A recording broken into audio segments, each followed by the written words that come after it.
So hello everyone मु चंदन आपन को स्वागत करुच्ची वेदांग सिविल सर्विस को powered by Vedang institute of technology.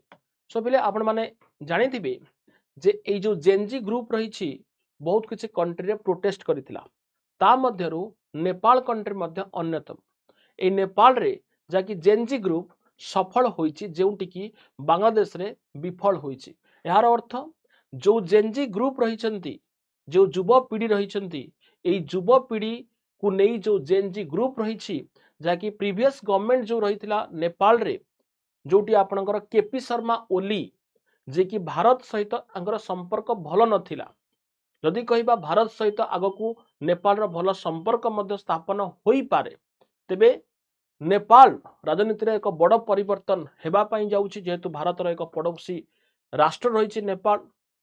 A Gen Z सरकार जाकि जेनजी जो सरकार जहाँ को लीडर बोली मानंती नेपाल ठारे बैलेंस साहा जे कि 168 आसन सहित आगुआ रही जोटी मैजिक नंबर पाई 138 टी आसन रिक्वायरमेंट रही।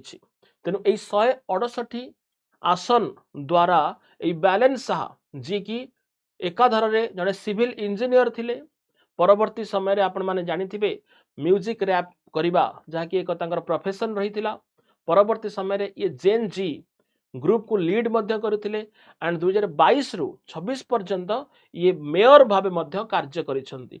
तेनु गोटे इंजीनियर एक्सपीरियंस गोटे रैपर एक्सपीरियंस ता सहित सहित गोटे पॉलिटिशियन आपणकर कहि परिबे एक्सपर्टीज थाई कि जाकि नूतन प्रधानमंत्री भाबरे नेपाल को मिलुछंती एई बैलेंस साहा जेउटी प्रीवियस गवर्नमेंट सहित भल संपर्क नथिला ओलिंग सहित भारत रो आशा करा जाउछि बोध ये बैलेंस साहा सहित इंडिया रो भल संपर्क स्थापन होई पारे। तो निश्चिंत देखिबार विषय वस्तु रहिला केउ भली इंडिया रो आ नेपाल रो संपर्क स्थापन हेउछि। थैंक यू सो मच समस्त बहुत बहुत धन्यवाद।